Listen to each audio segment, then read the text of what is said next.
a short movie about Bangladesh that Sami produced, and we will switch to the movie.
Bangladesh, a nation that fought and appeared on the world map as an independent nation in 1971. Spearheaded by the father of the nation, Sheikh Mujibur Rahman, the movement called for greater autonomy and economic freedom for its people. 9 months of blood, sweat, and tear raged over every inch of the land, leaving marks that will stay forever. The post-liberation Bangladesh was confronted with some extraordinary challenges to rebuild a war-torn nation. The war led to widespread diseases, malnutrition, and starvation. The broken economy of post-war Bangladesh forced the country to rely almost exclusively on foreign aid. From being labeled as a bottomless basket, the nation today has come a long way. Today, under the vision of the Honorable Prime Minister, Bangladesh has adopted transform the country's middle-income economy. Bangladesh has an inspiring story of reducing poverty and advancing development as time kept moving forward and upward. Bangladesh has fulfilled all 3 criteria for graduation from LDC status and currently meets the World Bank classification for middle-income status. Bangladesh aspires to become a developed nation by 2041. From an agrarian economy in the 1970s, Bangladesh today is led by export-oriented industrialization. The country is now the second largest exporter of ready-made garments in the world. The world took notice of this progress and applauded Bangladesh's valiant efforts to expand trade and connectivity. Bangladesh has embarked on and constructed several mega infrastructure projects, creating a seamless connection with the southern part of the nation. The Podda Bridge being built entirely with our own resources. It will transform the lives of 30 million people across 21 southwestern districts of Bangladesh and increase the GDP by more than 1%. Bangladesh is the 8th most populous country with over 159 million people. The nation has emerged as a global pioneer in adaptation and resilience despite being most vulnerable to the impacts of climate change.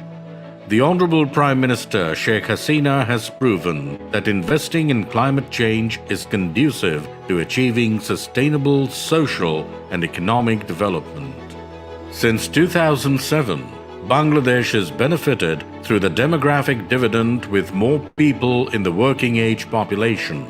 The future of Bangladesh is very bright because the demographic advantage is producing and helping us having enough skilled and unskilled labor.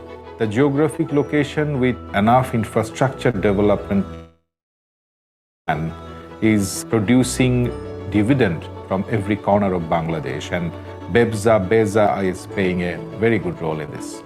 The young population today is steering and enhancing the productivity of the economy. Political stability has brought a promising and consistent policy direction. Budget allocations for health and education, agricultural and rural development, energy infrastructure, communication infrastructures, and others had increased drastically over the period. For the last several years, there is a tremendous growth in bandwidth uses in Bangladesh. If we consider the domestic bandwidth use, it is almost 100%. Launching 3G in 2013, 4G in 2018, with 5G on the horizon, the Digital Bangladesh campaign has made significant strides for the nation's development. This has enabled the MFS sector to prosper relentlessly. Designed to spur the country's economic growth, Bangladesh has made its first voyage to space with Bangabandhu Satellite 1, a strong symbol of the country's aspiration. Bangladesh is offering the most liberal FDI policy in South Asia, allowing 100% foreign equity ownership with unrestricted exit policy. The policy also includes generous tax holidays, reduced tax rates for specific sectors, bond facility, export, and other fiscal incentives. The government has planned to establish a total of 100 economic zones, with 97 of them already approved. The pharmaceutical market of Bangladesh is expected to surpass $6 billion by 2025. Bangladeshis spend around $2.04 billion abroad annually for medical treatment, which is 1.94% of the country's GDP, which shows immense growth potential in the healthcare sector. As for mergers and acquisitions, there have been some significant developments. JTI's acquisition of Dhaka Tobacco amounted to $1,459 million. Unilever Bangladesh acquired an 82% stake of GSK Bangladesh amounting to $240 million. Merger of Robi Axiata and Airtel Bangladesh at $148 million. Evercare Group acquired Apollo Hospitals Dhaka at $118 million. In the local and international electronics manufacturing industry, Walton, the country's only compressor manufacturer, is holding a 70% share in the refrigerator market. Samsung established 2 manufacturing plants in Bangladesh to produce mobile devices, refrigerators, air conditioners, LED televisions, and microwave ovens. With smart capital investment, local startups like Patao, Chaldal, Shohoj, ShopUp are having major success in the e-commerce sector. Offering new innovations to the consumers, these businesses have taken the market by storm. We are going to connect the country with the third submarine cable. Next 2 to 3 years, we will take our initiative to connect the country with the fourth submarine cable also. I can assure that there will be no shortage of international bandwidth in the country in the future. The world economy took a major blow due to the coronavirus pandemic. Despite that, Bangladesh maintained a steady GDP growth rate, surpassing its neighbors.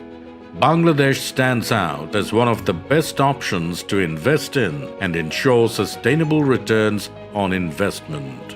With faster economic growth, shock absorbing capability against global volatility, stable foreign exchange rates, favorable interest rate trends, and no pre approval to repatriate, we have the recipe to success.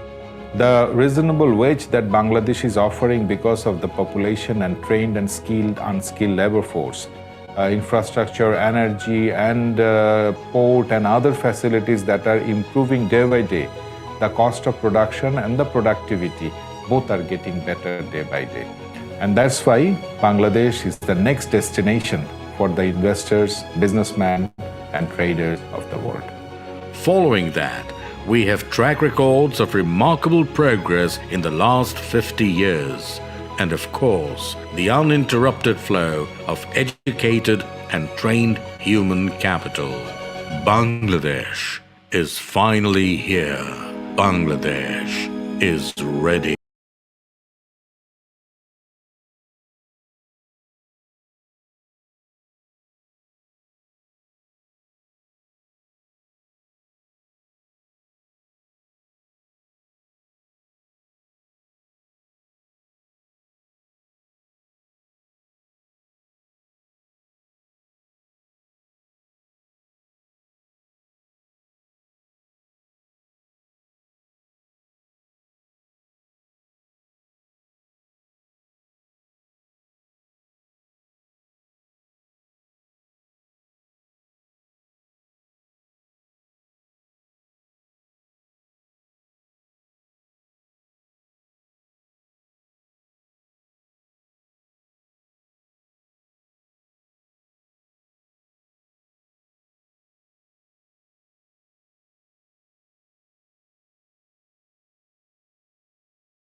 Publications in the print and electronic media, we saw that only the negative things are coming, and everyone knows the negative things about Bangladesh and what is happening there for last few decades. But when Dr. Samsuddin, Dr. Mahmouda, and a few of us, we were moving around as a university professor, visiting different countries, we saw that even the intellectual world, the university students, who should know more about the geography and the history and recent developments, they do not know anything about Bangladesh. And the recent changes that are happening, the, the developments that are happening are not known to anyone. And we found that now it's time to rebrand Bangladesh. And we have to tell the rest of the world that we are doing very well. We are no more a country importing food or looking for food. We are a food exporting country. We are industrializing our country, and in Bengali, what we say, Anno Bostro Basosthan. That means food, accommodation, and clothing. These are the three primary requisites that a person or a society requires. And we started at first under the dynamic leadership of our current Prime Minister, who during her last two tenure, actually mainly 12 years, she gave a great leadership, and she, with her maturity and her father, who was actually the father of the nation, following his wisdom and his golden Bengal making plan, she started doing one after another the good things we initially we did not understand. When she spoke about a digital Bangladesh 25 years back, we thought, what is she saying? Digital Bangladesh 25 years back was actually not clearly understandable. But today we know why she was saying that. And one after another, she took such a good decision that agriculture, we are now self-reliant. Clothing, we are the second largest exporter, you just saw. And then accommodation, housing, home, where the city is saturated. Now it's expanding around this country. And we are now heading for challenges, the challenges that we will be facing relating to fourth industrial revolution. You just saw that already electronics and heavy industries are coming up. That's why Samsung and Hyundai cars, Proton cars, next Mitsubishi cars are coming.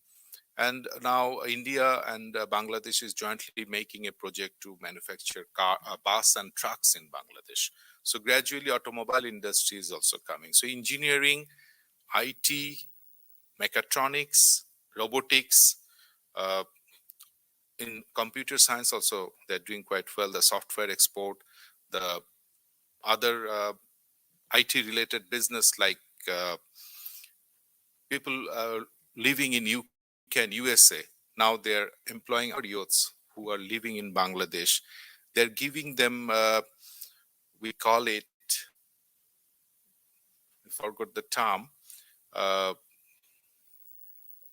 okay, outsourcing, but no, there's a term that they do that even the doctors prescribing in New York, the prescription is actually made in Bangladesh and it's through email going to the patient in New York.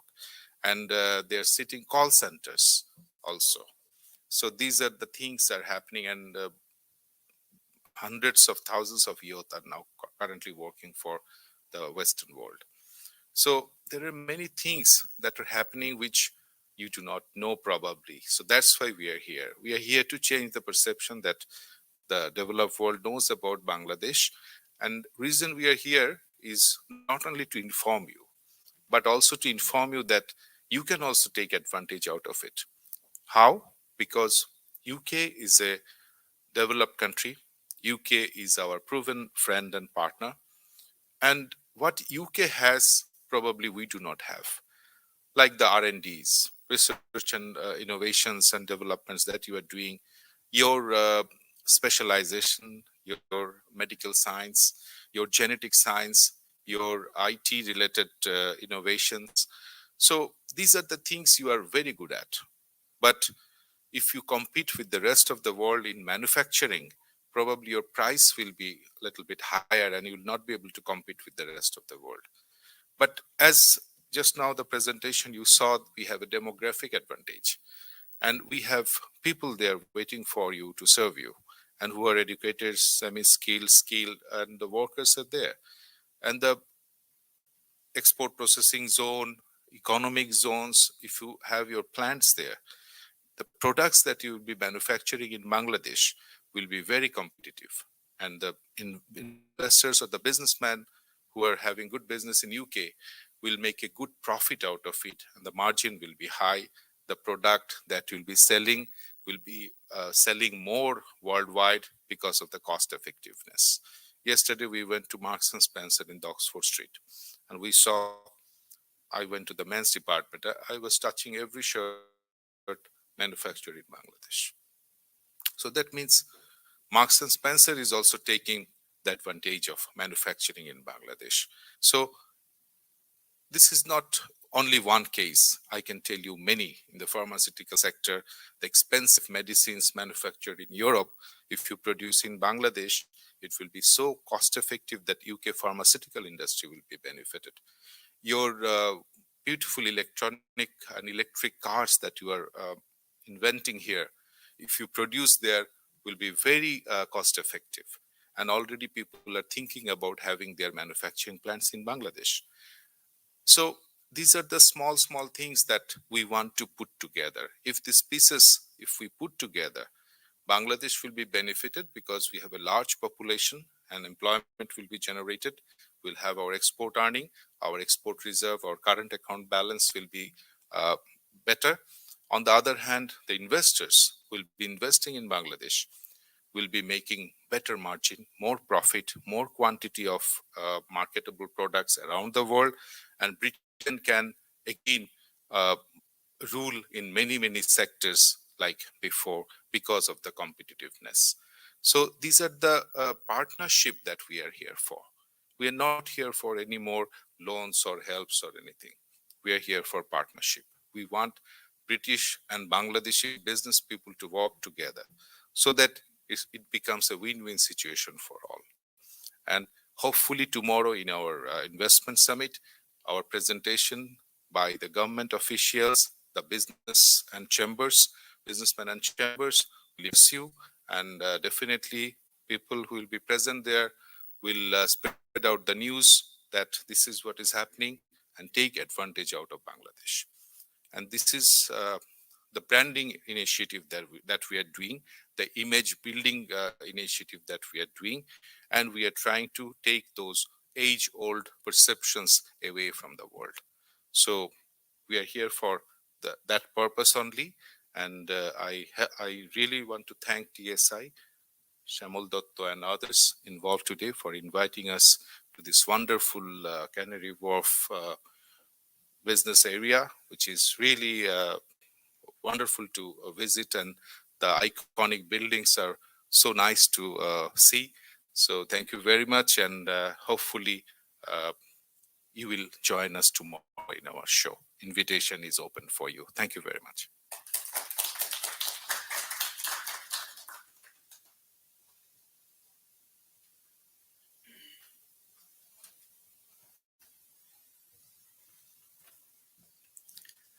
Thank you, Mr. Chairman. It resumes the potential, and now we have to act on it. So therefore, in order to do it in a little different format, we decided on to go for a smaller panel today of speakers. And the reason being that living in New York, I see all these panels with 5, 6 people, 7 people. By the time they introduce themselves, we have time left for one question. And it's not really useful. So today, we have the pleasure of having one of these unique people that I met about 7 years ago now in New York. This is Courtney Finger, and she will be the moderator on a 3-person panel. So let me introduce her.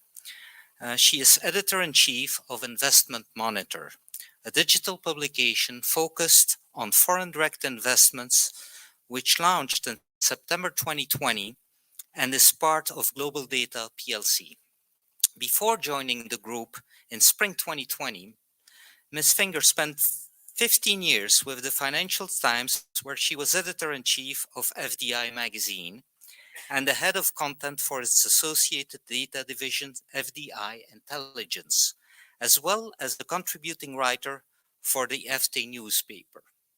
I have to say that I learned about her leaving that magazine by not seeing her picture anymore in my magazine that I was looking forward every month. She has covered business stories in all major regions of the world and has been on assignment to more than 80 countries in her career. She has twice been called to give evidence to the UK Parliament as part of select committee inquiries on inward investments. She also worked as a journalist in Washington, D.C. She is a popular panelist and moderator, as I said, at international economic gatherings and has appeared on television and radio in dozens of countries as a commentator on international investment. Today, she has graciously accepted to moderate our Bangladeshi panel. Before she comes up, I would like to introduce the other panelist besides our chairman, and it's Kimberly Long.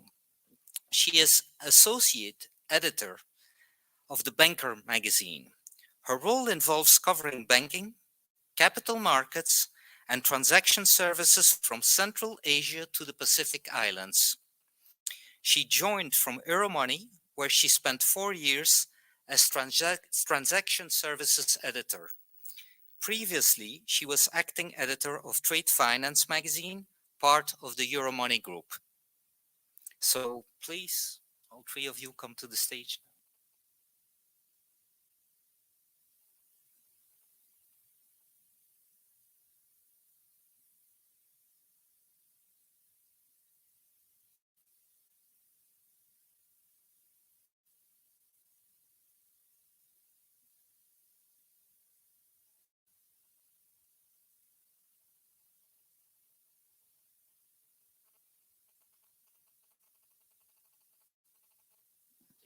There we go. Got it. Okay.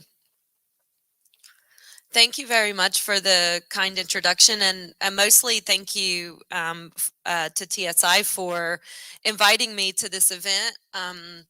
The reason I decided to do it was not just to get a free dinner and a nice view. It was because Bangladesh is among the places that I've not been yet. I hope that will change, but it is quickly emerging on our radar because it is an exciting and fast developing investment destination of which we need to know more about. So this was a bit of a chance to educate myself about what's happening in Bangladesh, what it might offer to foreign direct investors, and what the plans are for future development.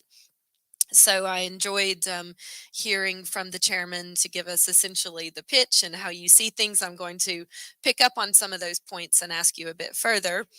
And very happy to have Kimberly here as well. We were actually colleagues at Financial Times. In fact, we sat next to each other in the old pre-COVID days when people hung around in an office all day. And as you'll have heard from her bio, she is an expert. She's the Asia editor as well of the Banker, so can place some of what's happening in Bangladesh into a regional and global context, and is an expert on capital markets and banking. So she can give a bit of a review on what she's heard from the chairman and what that might mean for the industry that she covers. So let's begin. Chairman, you mentioned about the rebranding exercise, and you want to shed some misconceptions and create a new image. I know we don't need to dwell too much on what the negatives are, but what do you feel are those perhaps unfair or outdated misconceptions that you would like to clear up? And then related to that, or I guess following on from that, what would you like the new brand of Bangladesh to be? So when we think globally about Bangladesh, what should we be thinking about? Thank you. First of all, I'll point only the main image building areas where we're working on. Literacy. Just just after our independence, the literacy rate was around 17 to 22%. Today it's 75%. Especially, there was a gender issue.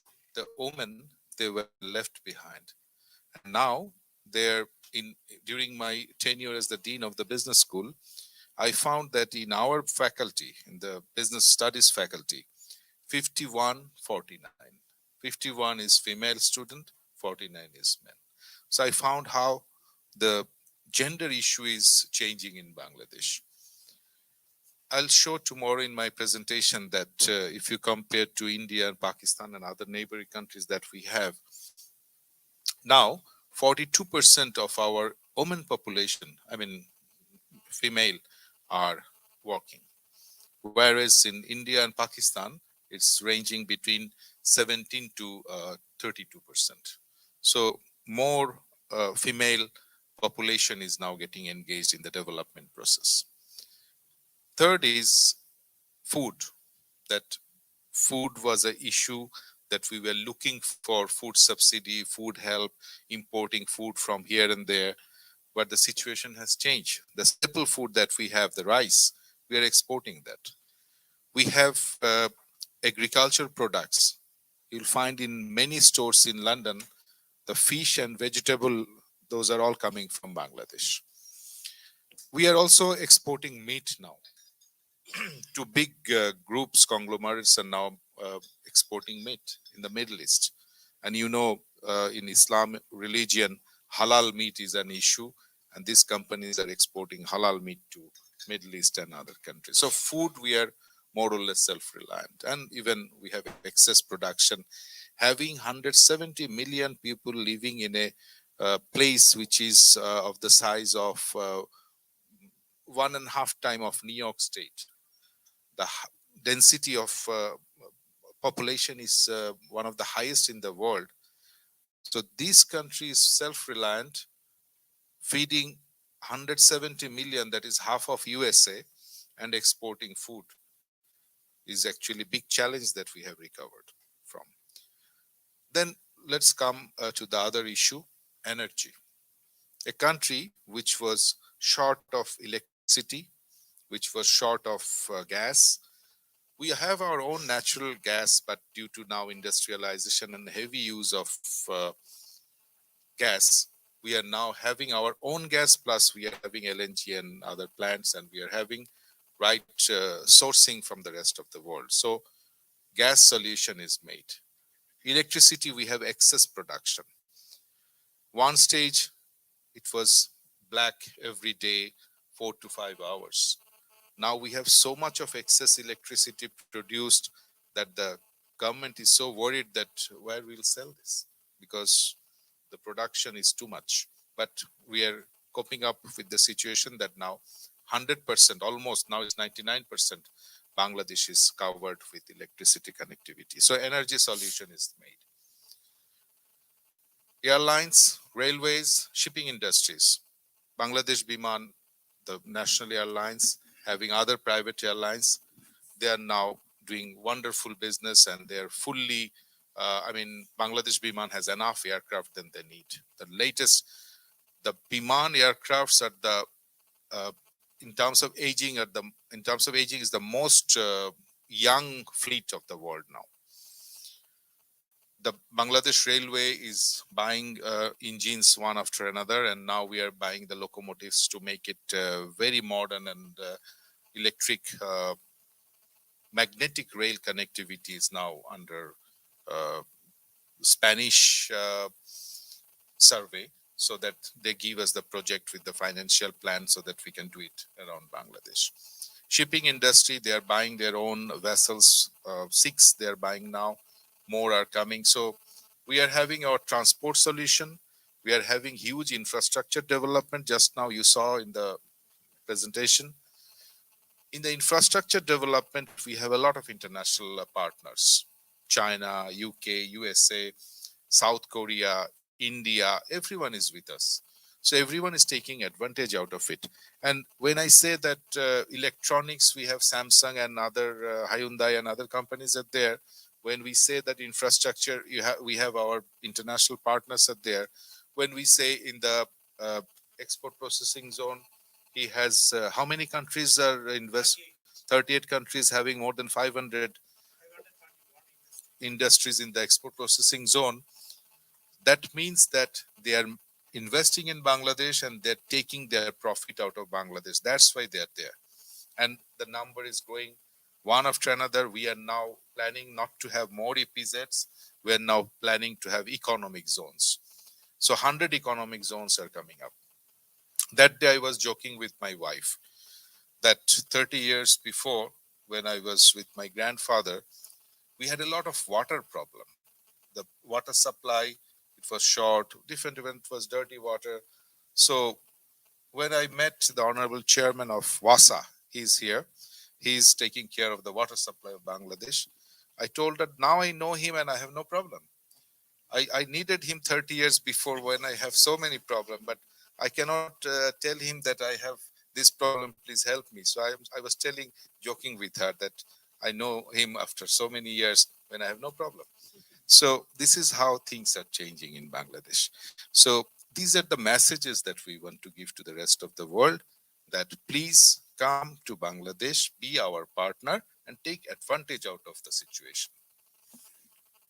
That's a good message. And you mentioned, first of all, the massive population, and also the big objectives and the big ambitions that the country has. So I want to talk a little bit about the impact of the COVID crisis. We kind of always have to tick that off our list on any discussion, don't we? To what extent did that hinder or set back any of the progress made, and how well did the country cope with the crisis? For example, it seems to have been a little less, perhaps slightly came out of it a little better than the neighboring India, for example. Why might that be, and where is Bangladesh now in terms of recovery? The day we flew to UK, the daily death rate was 6% per day. And I was reading the newspaper that in US it was 1450. So the country who invented and supplying vaccines to the rest of the world, having 1,500 deaths per day, and Bangladesh is having 6% per day. In addition to that, I don't know what happened. Probably the population of Bangladesh has a better immune system. And I feel, staying in Bangladesh, that this disease is actually a disease of immune system.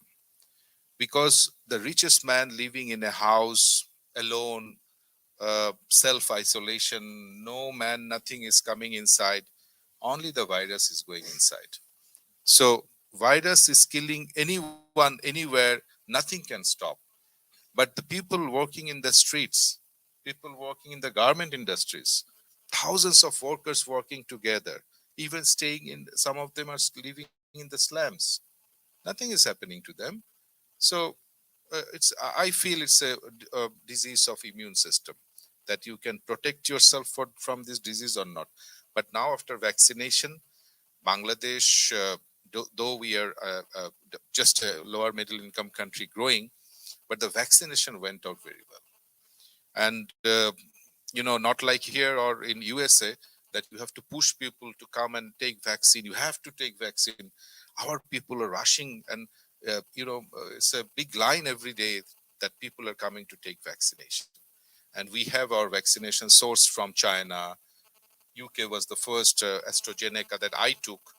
Then USA, Pfizer, and every vaccine is now available in Bangladesh. Now, the Chinese government, the Sinopharm, they want to manufacture in Bangladesh. And one of our private pharmaceutical company, they have signed an agreement, and from probably December, January, they will have their own vaccines available and manufactured there.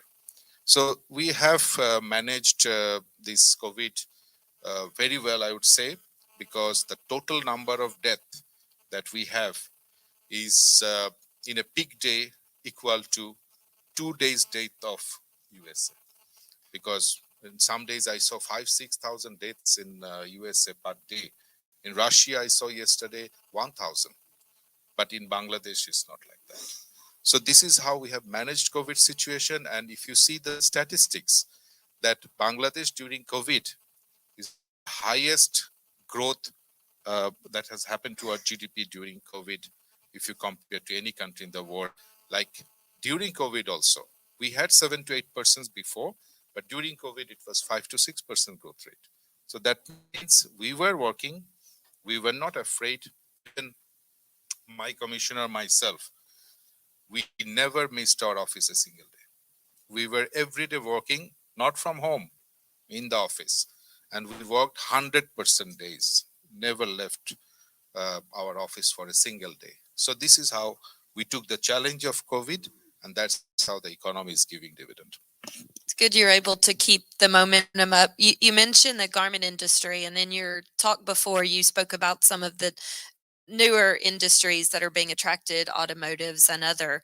How important will the garment industry stay for Bangladesh? Because that's really, I guess, where it made its name as an investment destination. But what often happens is you eventually move, I guess, up the value chain and into other industries. So what role would that industry have in the future development of Bangladesh? Garment industry is playing a very good role from the earlier 80s in Bangladesh, and now it's at the peak of producing the I would say the basics that we say, like t-shirts, polo shirts, basic shirts. The per capita income has recently crossed $2,000 in Bangladesh, and our per capita income has crossed Indian per capita income already for the second consecutive year. So as per our academic research that we found the data that as soon we'll cross $4,000, we'll not be able to be as compatible as we are today. So gradually, the BGMEA president, our association president, is also here. He will speak tomorrow. Gradually, we are shifting to the next level, that is the fashion industry. So all the latest machines and the other things that they require for fashionable production of different dresses and have started. Now Bangladesh also exporting blazers and high-end fashionable products. So gradually within the next 5-10 years, we will move from basics to the fashionable. In the meantime, the industry will shift from light engineering to heavy engineering, light call center to heavy IT and artificial intelligence and other industries. So things are happening step by step in a very systematic manner, and we are very happy about it. That's why the employment generation is getting faster, and as we have 52% of our population of below 30 years of age, we have huge energy in the country, and they are producing, and the productivity and production is really interesting. Great. We do have a journalist here who's from a leading publication that's focused on apparel and textile industry, who's probably going to pick on you with some questions when we open up the floor. So I'll let her cover those. I think Kimberly might want me to ask you, I guess, before we turn to her, about the financial services industry and what are your aspirations. So what opportunities are there? Obviously, we're here in London, and there clear linkages I assume you would want to exploit when it comes to capital market, banking, and financial services. What are the opportunities that should interest people here? We were here just 2 buildings beside you, the HSBC office today, 4 or 5 hours back. I was looking for the building. So we were there today. We were having discussion with the head of the organization, with all the departments. And we told them that why you are doing only trade finance today in Bangladesh? Why you are not doing other business in Bangladesh? Come tomorrow, we'll give you the custodian license. We'll give you merchant banking license. We'll give you capital market related, all the business that you want to do. So we requested them to come because they were doing only money market, partly short-term financing. So we have encouraged them to come for bond and other equity market participation. We have also requested them that you start competing with Standard Chartered and other Citibank and other banks, and also with local banks, because very interesting development has taken place. And last month in October, our export of ready-made garments is 60% growth. And overall export growth is 22%. So last September, it was 55%. That means the orders from China, from Vietnam is closed due to COVID, and Myanmar, you know that there are political situation there. So all the orders from China, Vietnam, and Myanmar, they are shifting to Bangladesh now. So that's why we have a huge pressure on our RMG production, and that's why the growth is there. So we feel that In the money market, there are plenty to do. That's why we want UK banks to come, take advantage out of our export growth, our banking possibilities, and also in the capital market. Capital market, we are doing a wonderful job. Dr. Samsudin is playing a wonderful role there as the commissioner. We have new products introduced in the Chittagong Stock Exchange, the commodity market. So there you have huge opportunity. We have recently, we were a little bit, I would say we were not coping up with the time, and we were a little bit late in having bond as our instrument for industrialization. That has started. And within last 1.5 years, we have probably issued more than $3 billion worth of bonds. So that is a new market where UK investors can take advantage out of it. That's what we gave the message to HSBC authority. And tomorrow in our show, the global head of Standard Chartered Bank is coming. So he's coming to hear what we want to say. And probably the international banks will have their new strategies for doing business with Bangladesh. The opportunities in the money market and capital market are huge. And that's why probably Dr. Samsudin, when we were entering HSBC head office today, he told me, I see here Hong Kong, Dubai, London, and New York. When Dhaka will come? I said after our visit. Good. Well, Kimberly, what do you make of what you've heard? How do you see the opportunity that Bangladesh might present? And I guess based on your experience around the region, what lessons could maybe be learned from elsewhere? Yeah, sure. So I think coming tonight to listen about Bangladesh, and unfortunately I've not been able to visit, and I hope to rectify that soon like Courtney does. You know, there is this perception really, I think, of Bangladesh manufacturing being really focused on kind of the lower end garment industry. So it's not very high value, not highly skilled. But from what you're saying, it was really interesting to see Samsung, for example, moving in, and obviously South Korean as well companies. So you're really looking across the whole of the Asia region now in terms of getting that investment, and also the upskilling that comes from that as well, and creating more kind of highly skilled jobs as well in the country. It's very interesting to see that kind of progress starting to be made there. And I think as well, there's a lot of other ideas as well coming through, like with the infrastructure projects, for example, like the bridge to connect to different parts of the country and how that will benefit such a huge number of people as well. And, you know, there's a lot of, I think, opportunities in terms of infrastructure, but, you know, I think there's still some perceptions around issues within Bangladesh. So, you know, for example, there's still this idea around like the ease of doing business is not so great there, and there's, you know, the possibility to move further up the chain in terms of allowing greater accessibility to international companies, maybe to create a more liberalized legal framework, for example, and how that would attract more international investors, and to maybe liberalize the laws a little bit as well, to that would also really open up to a greater number of markets and bring in more investment. I think these are some of the perceptions that would be seen from the international community into why maybe they would not want to do business in Bangladesh at this time. But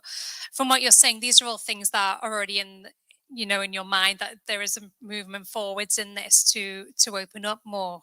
And these are the things that will attract into the country more. And, you know, it's interesting to see how the GDP it's sustained so well over the last year. And, you know, maybe that's partly because, like you say, in some other countries, manufacturing has moved into Bangladesh, especially around, say, China and Vietnam, where things did slow down because of the pandemic. And if Bangladesh managed to stay open throughout, suddenly it became a very attractive manufacturing base. So, you know, that's another aspect as well, where we're really potentially going to see some more growth moving forwards if it is seen as being a reliable location, and like you say, that politically is very stable as well, how this is going to attract more investment into the country as well. You know, there's a really strong appetite for FDI. I think Bangladesh just needs to be seen as being a country that is open to people from across the world to come in and to invest.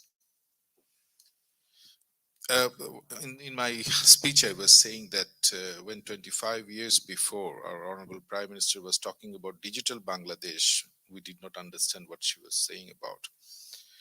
You're right. That is another perception, that Bangladesh is very difficult to move a file. There is corruption and something like that. The situation has changed a lot.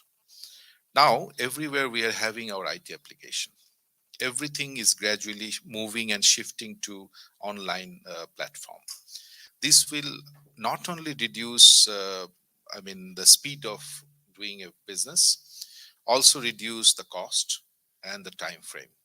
And that's why the IT application and digitalizing Bangladesh, this strategy is working very well. I won't say that it's 100% done, but every week, every month, every day, something is happening to improve the situation.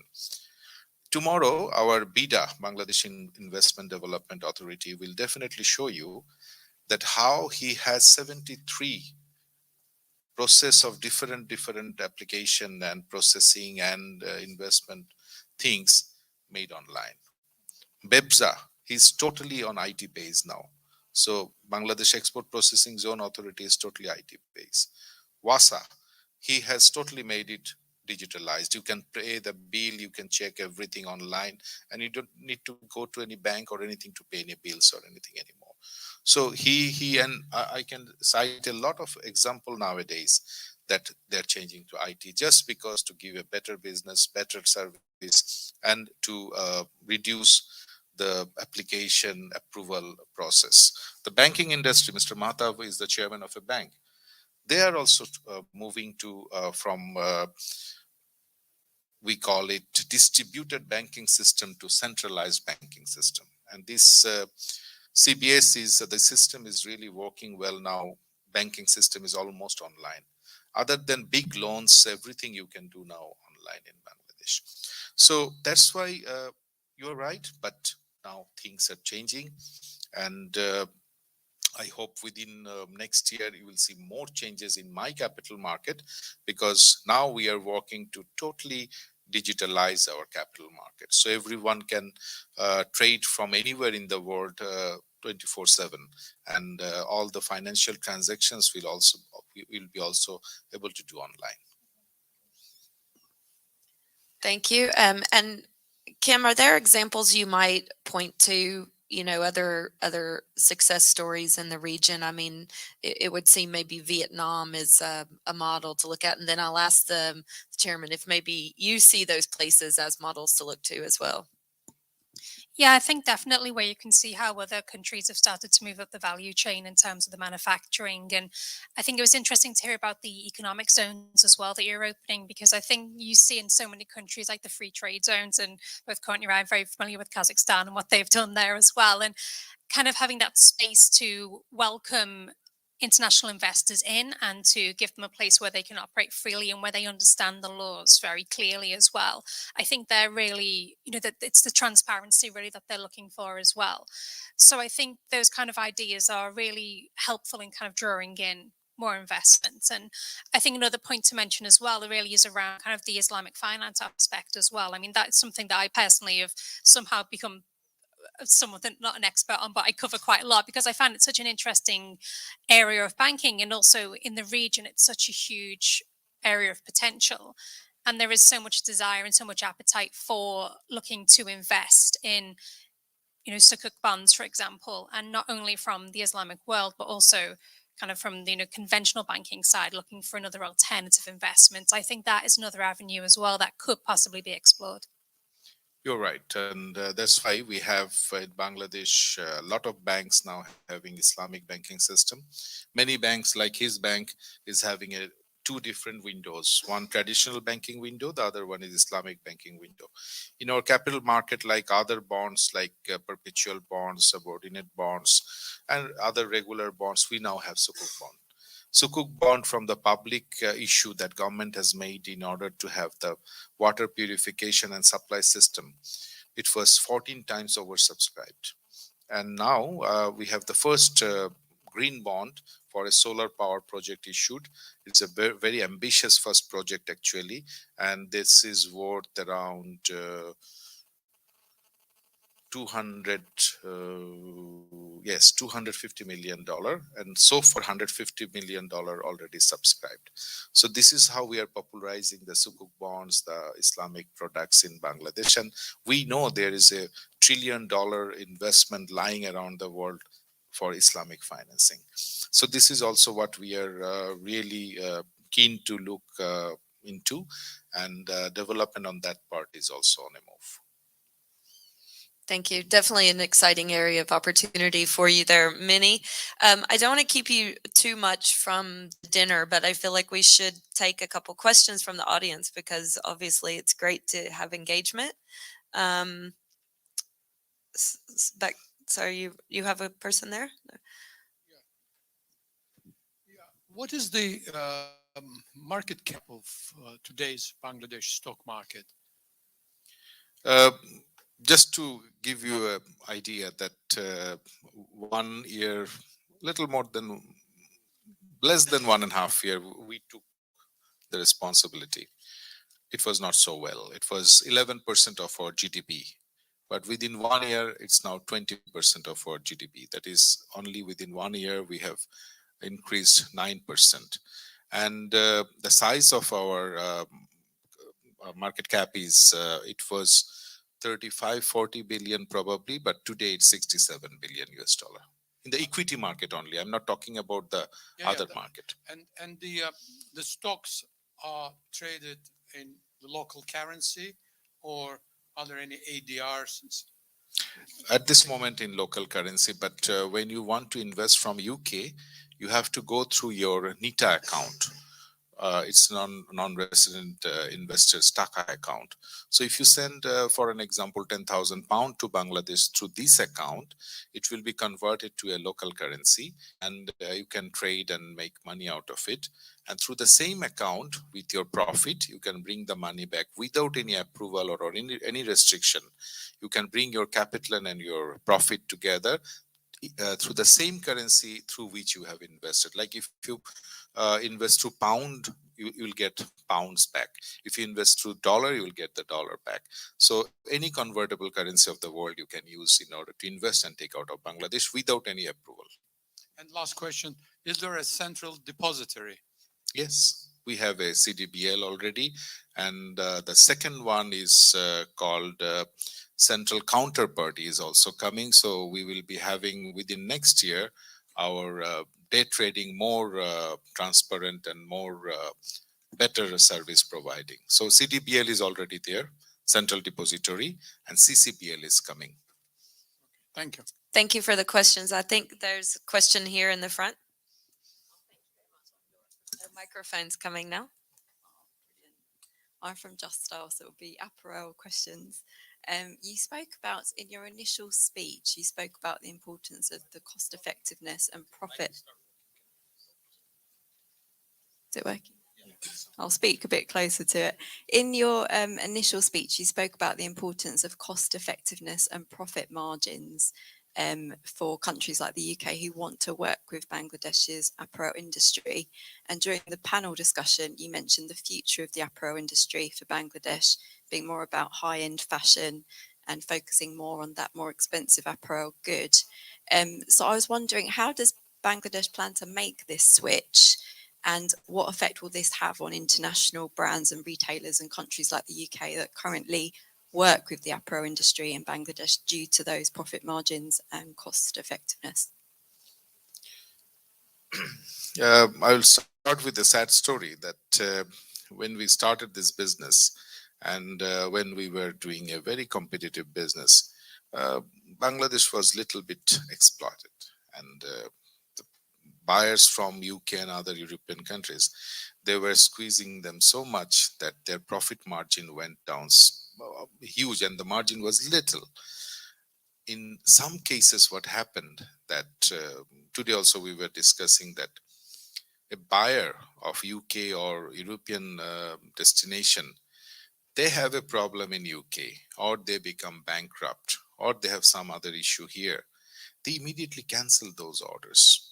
4,000 plus factories are closed in Bangladesh just because of the problem happened around the world, because the buyers canceled their orders, or just because of their business problem, they did not take the delivery, goods lying at UK port and auctioned. And on the other part, the factories in Bangladesh, they were forced to be bank defaulter and then closing the factory. But due to the competitive business scenario today. It's changing. Now they're having a little bit more bargaining power. The price they are now negotiating hard. And now the basics, even where they had no margin, they were just leaving. Now they are adding little bit of cost. And because of the situation yesterday, we went to Oxford Street just to see what is happening. We found most of the stores having less stock, and goods are not there anymore. So you need a lot of product now. Supply chain has disrupted seriously the storage facilities here. I think the shipping and the cleaner and other facilities around the world are also disrupted. So now Bangladeshi business people, they have some bargaining point in hand. They can add little bit of value to make some profit. And gradually, if they have some profit, it's automatic. It's like a habit that they move to a better product. Any product that gives a better return. So the basic t-shirt producer is now planning to produce a polo shirt. A polo shirt producer is gradually moving to a sweatshirt. And a sweatshirt producer is gradually moving to produce a knit made jacket. So this is how the fashionable industry is gradually coming up. And especially because of price. A jacket costing $25 in China is now costing $20 in Bangladesh. So a $5 margin is huge when you import 100,000 pieces. That means you are making additional $500,000. So everyone is running to Bangladesh. That is the reason for that. Because when you import garment, it's not 2-3 pieces. It's 10,000, 50,000, 100,000, 200,000 pieces. And if you can make £1 out of it, that means you are making 100,000 pounds. So it's because of the quantity. And now a little bit of bargaining is having a better health of the factories. Thank you very much. Can I be cheeky and ask one more? How do you feel leaving the LDC will affect the Bangladesh apparel industry? Up to 2027, we have the GSP facilities available from Europe, Canada, Australia, and some of the other countries around the world. So I hope that till then we'll be strong enough to have higher productivity. Because now what we are doing is we are not looking at the price, we are now looking at productivity. Because if you have higher production, the cost will automatically cut down. So we are importing machines and we are trying to produce 100 pieces where we were producing 80 pieces before.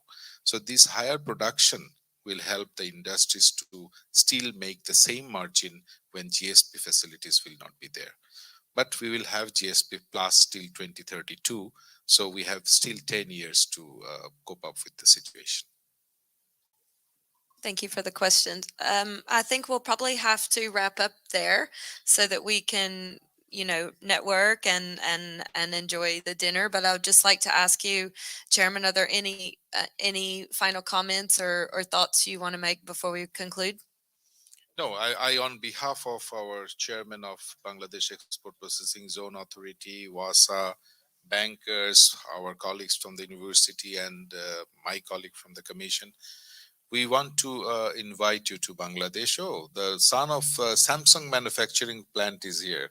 His father is making Samsung mobile phones, televisions in Bangladesh.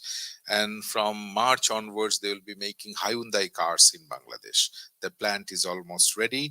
And their electronic Hyundai cars, they will start manufacturing from 2023 in Bangladesh, including the battery.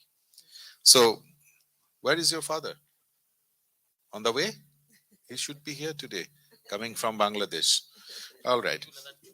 Tomorrow morning? Okay. So I on behalf of all of them, I like to... Yes, please. This is also a very important thing that I want to say, that 20 years before we were so afraid of the questions. Today we have no problem with the questions. Please. Thank you very much allowing me to ask the question. I'm representing Ekattu Television in New and Channel S Television London. My question is, a lot of UK-based business man is asking me how you will engage NRB businessmen to invest Bangladesh. Number one, and the COP26 climate change conference is happening across the globe, and global communities is challenging how people can get to the net zero in 2015. So how the Bangladeshi industries will be more focused in fossil fuel free industry, and how do you engage young generation in the United Kingdom? Thank you. Yeah, thank you. The carbon emission, which is the issue. Bangladesh is one of the lowest carbon emitter country in the world, and actually it's happening more in USA, China, and other countries who are having more carbon emission. So Bangladesh is already a country having a very lower level of carbon emission. Number two, we have abandoned most of the new coal power projects that were coming up, and we are now heading to solar power and also atomic power, so that we do not use much fossil oil in producing our electricity. Wind power is also on the table that we are thinking about. The border belt, the sea belt that we have, having enough wind, we will be trying to use those, and especially in the islands. So this is the green area where we are working on using the energy, and you will be happy to know that out of 10 green platinum garment manufacturing plants, 8 are in Bangladesh. So we have most of the green manufacturing of garment factories in Bangladesh. So we are already committed to the environment. We are also having green bonds coming up. So whoever is doing green, we were promoting them. They have also fiscal benefit for the green projects now. And in the overall country, we are having any industry having green and environment friendly production and plan is having tax holiday also. So this is how we are promoting, and we are trying to be more environment friendly. And your first issue was relating to connecting non-resident Bangladeshis, expatriates living here. Yes, tomorrow our presentation is also for them, because now they should be more proud being a Bangladeshi born, British probably today, and they should feel good about their motherland where they were born and brought up. And now if they really want to have their savings invested, if you invest here in the bank, if you keep your money here in the bank, you know how much return you are getting. And tomorrow we'll show you how much return you will get in Bangladesh. You will be knowing tomorrow that how much is the frontier market in the capital market as a frontier market, the return on investment we are giving. So if you compare that with the Western world, Bangladesh is giving the highest return on investment in the frontiers market, as per the frontiers market journal information. And during the last 1 year, Bangladesh was the best performer for 3 months in 1 year in the world. So these are the good things that we have, and this is where non-resident Bangladeshis should be feeling proud of their country. And we hope, just not being a Bangladeshi, just for their better return on investment, they should now come and engage themselves to their motherland. Thank you for the question. And yes, channeling the power of the diaspora is really important for attracting investment. So thank you for the questions, and thank you for your interest. Most of all, thank you for your openness to answer all of our questions. Kimberly, thank you so much for sharing your insights and your expertise and giving us that regional view. And thank you. And I'll hand back over. Tomorrow we'll have more experts in our show, better than me. So if you come and if you have any question tomorrow, yes, sir. You have a question? Please. Then it's a difficult question. Tell me. I'm sorry, but we have a schedule. The chairman will be available for questions, and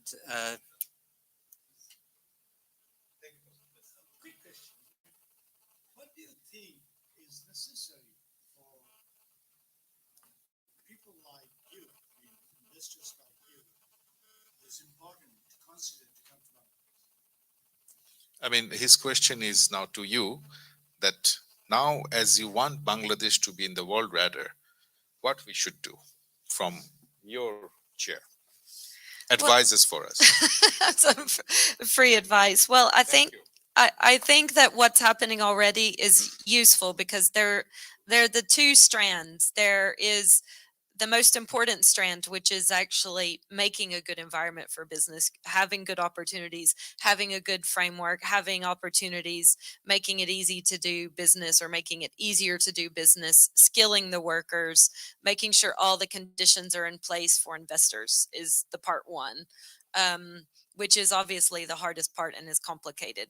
The part two is communicating that to the world, and so it seems that a lot of work is already being done. A lot of opportunities are there, processes are in place, there are opportunities, but now we all need to know about it. So outreach like this is important, engaging with the media is important, doing lead generation, being really smart and targeted, and creating a value proposition, benchmarking Bangladesh against competitors, identifying key industries and understand exactly your key strengths in those industries and not try to be everything to everyone, and then being extremely targeted, identifying the growth companies in those sectors and going after the investors you have the best chance of landing.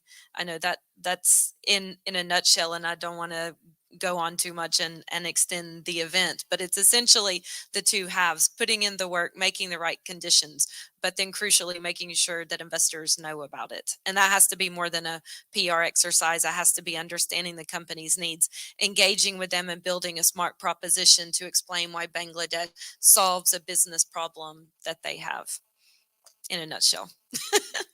But we will learn more tomorrow, I think, as the chairman said. Yeah, I think just to add to that, I think what the gentleman was just saying then around like COP26, I mean, it's so top of mind for everyone in the financial space at the moment. And, you know, what you're saying around how the green credentials of Bangladesh, I think that's something that you should really be looking to promote. And I think the kind of perception is that with kind of the low cost manufacturing of garments, I mean, that's something that I think a lot of people are very concerned about, this kind of high trend of fashion, the fast fashion space. It's something that people in terms of green are very worried about. So I think if you can really emphasize a lot of the green credentials that you have in the country, that's something that would be really beneficial to encouraging greater investments. And also as well, just the fact that you said that the size of the population and how young the population is too. I mean, that's a real space for greater investments as well, because you have this huge population with many years ahead of them. And as the country becomes more of an emerging market, and as it grows in terms of wealth, then that's a whole new consumer base as well there. So for a lot of investment opportunities, that's a whole new audience, new market for them to focus on. So I think that's kind of the two aspects there as well. Maybe it's slightly contradictory as well, but you have that growing consumer base, but also having to emphasize the green aspect as well. Thank you. I don't have any closing remark, but I'll take a few minutes from you. I'd like to request the chairman of WASA and chairman of BEPSA to say a few words for you, because such an important people are here. And if you want to say something about Bangladesh. I can give you one of these. Thank you very much. As the chairman said, that the perception, we are here to change for you, and how do you really look at this? I'm the executive chairman of Bangladesh Export Processing Zone Authority. In Bangladesh, we have the representative of 38 countries, and they have set up 531 industries across the globe. The brand that he has seen in UK, as you will also see tomorrow in our presentation, that makes our stand so firm in the global arena, starting from the apparel sectors to the many sectors. We are focusing on the diversified products and not really bogged down with the so much of so silly issues that the economy becomes very vulnerable. As you can you'll learn tomorrow, that we have a very resilient economic standard. We like to take it to a higher standard based on our trust and confidence with the investors, and taking the total episode to a new grade of technology-based environment, meaning that we like to embrace the fourth industrial revolution as quick as possible, coupled with the digitalizations. Yes, I do agree that the few years back, the stories, as he has rightly said, every day we are changing. That is why we don't feel shy to take the questions and the bullet that you will be pouring onto Bangladesh. With regards to the COP26, we were worried that maybe the low-end product will create the emissions. No, we are ready to take care of all the issues. That means in our EPZs, Central Effluent Treatment Plant, which is CETP and WTP, water treatment plants is absolutely in vogue, and we don't discharge anything that pollutes the environment so long. So you are most welcome to visit Bangladesh. I will not take your much of the time, but you love to have those company by seeing at your own eyes. I hope to see you in Bangladesh. Hmm? Yeah, and we have many companies. Tomorrow we'll show the profiles of those. I don't really name those. Like FCI is one of the company which is operating here in Bangladesh. They have more 5 industries, and as many as 5 entrepreneurs have almost 15 companies in Bangladesh operating. And many of the brands that you are using here, those are produced in Bangladesh. So good or bad or the quality, that probably you are the best judge for that. But I do take this floor to invite you to Bangladesh and to see that how things are getting changed every day. Thank you so much. Thank you.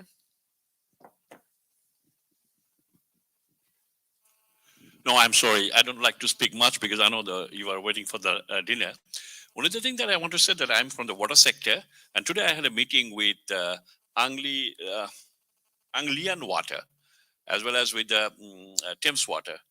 And what we try to let them know that we have made a lot of changes in the water sector, not only compared to Asian countries, but compared to here even, because our billing system, we have made it so sophisticated that without any human touch, now we are making the whole total billing system.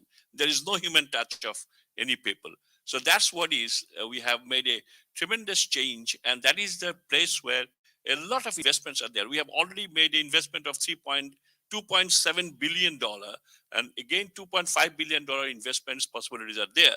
So we like to invite everybody to come and see Bangladesh and invest in water sector. Thank you very much. Thank you. Short and sweet. We will wrap up there, I think. Thank you.